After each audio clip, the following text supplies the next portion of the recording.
আসসালামু আলাইকুম real village cooking চ্যানেলে সবাইকে ওয়েলকাম জানাচ্ছি।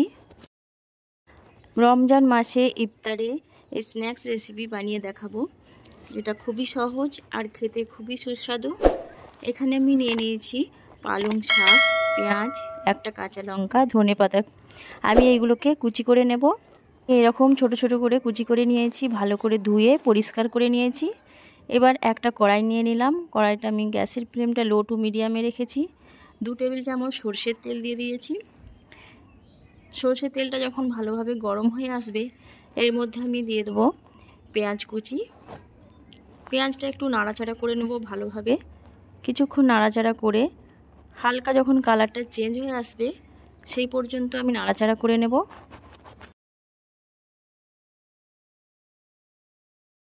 এবার দিয়ে দিচ্ছি একটা কাঁচা লঙ্কা কুচি।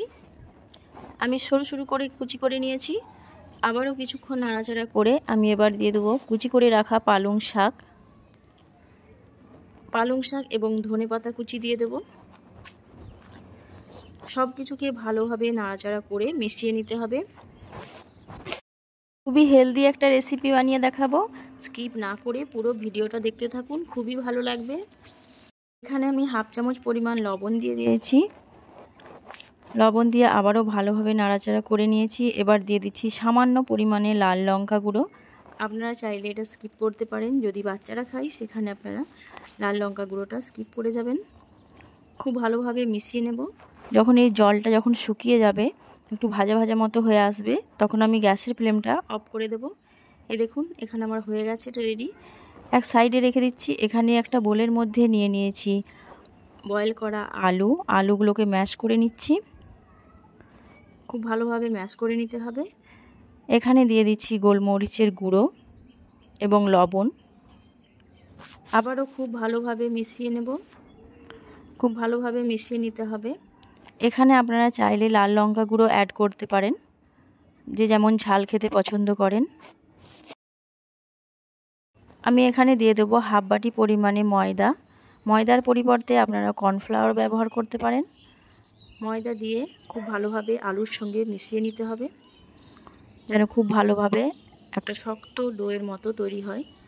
খুব বেশি শক্ত না, মিডিয়াম।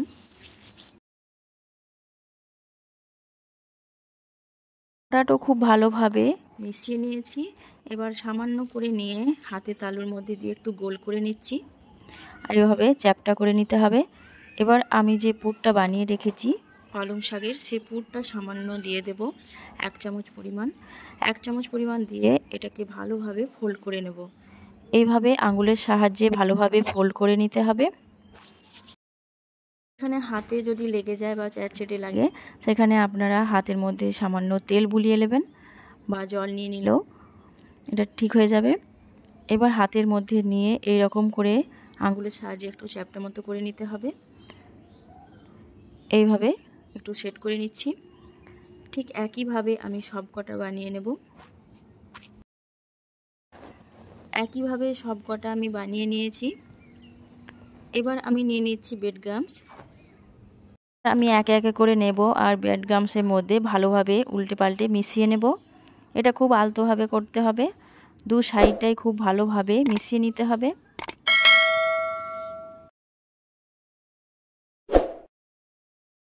প্রতিটা আমি এই ব্রেডক্রাম্বসের মধ্যে মাখিয়ে নেব। এইভাবে 2 সাইডটাই ব্রেডক্রাম্বসের মধ্যে মাখিয়ে নিচ্ছি। সব কটা মাখিয়ে নিয়েছি। এবার আমি এখানে নিয়ে নিচ্ছি অয়েল। একটা কড়াইয়ের মধ্যে নিয়ে নিয়েছি ভেজিটেবল অয়েল। অয়েলটা যখন গরম হয়ে আসবে, গ্যাসের ফ্লেমটা লো টু মিডিয়ামে রাখতে হবে। একে একে করে আমি দিয়ে দেব। এখানে আমি আস্তে করে দিতে হবে, না হলে তেল ছিটকে আসতে পারে।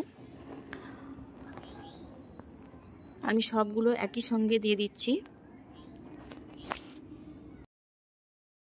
এখানে গ্যাসের ফ্লেমটা লো টু মিডিয়ামে রাখতে হবে, তাহলে ভেতর পর্যন্ত খুব ভালোভাবে কুক হয়ে যাবে।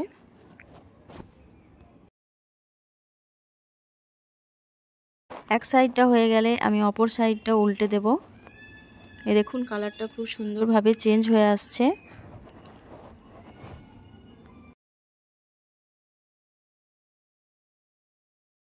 সাইডটাই খুব ভালোভাবে লাল লাল করে ভেজে নিতে হবে।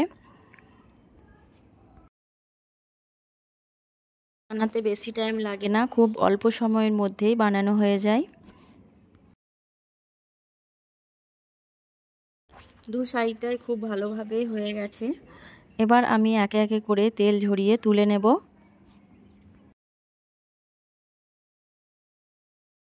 দেখেই বুঝতে পারছেন কালারটা খুব সুন্দর একটা কালার এসেছে। এবার আমি একে একে করে তেল ঝরিয়ে তুলে নিচ্ছি। বাচ্চা বড় সকলের জন্য একটা হেলদি রেসিপি। আপনারা এইভাবে বানিয়ে খেতে পারেন, খেতে খুবই ভালো লাগবে।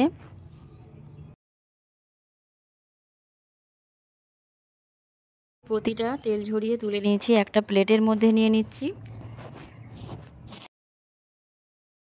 খুবই মুচমুচে এবং ক্রিস্পি একটা রেসিপি। তাহলে দেখলেন তো, দুটো আলু দিয়ে খুব সহজেই একটা মুচমুচে এবং ক্রিস্পি রেসিপি বানানো যায়। খুবই হেলদি একটা ব্রেকফাস্ট রেসিপি, বা আপনারা ইফতারেও খেতে পারেন। বানানো খুবই সহজ, ঘরে থাকা উপকরণ দিয়ে সহজেই বানিয়ে নিতে পারবেন, ঝামেলা ছাড়াই এই হেলদি রেসিপি। যে কোনো সস দিয়ে বা চাটনি দিয়েও খেতে পারেন। আমি এখানে মেয়োনেজ নিয়ে নিয়েছি, মেয়োনেজ দিয়েও খেতে খুবই ভালো লাগে।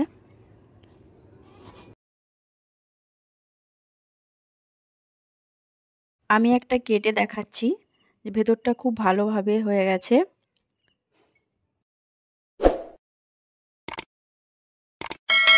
দেখেই বুঝতে পারছেন। তাহলে আমার এই রেসিপি আপনাদের কেমন লাগলো অবশ্যই কমেন্টে জানাবেন। ভালো লাগলে চ্যানেলটা সাবস্ক্রাইব করবেন এবং পাশে থাকা বেল আইকন প্রেস করবেন। তাহলে আজকের এই রেসিপি এখানেই শেষ করছি। আল্লাহ হাফিজ।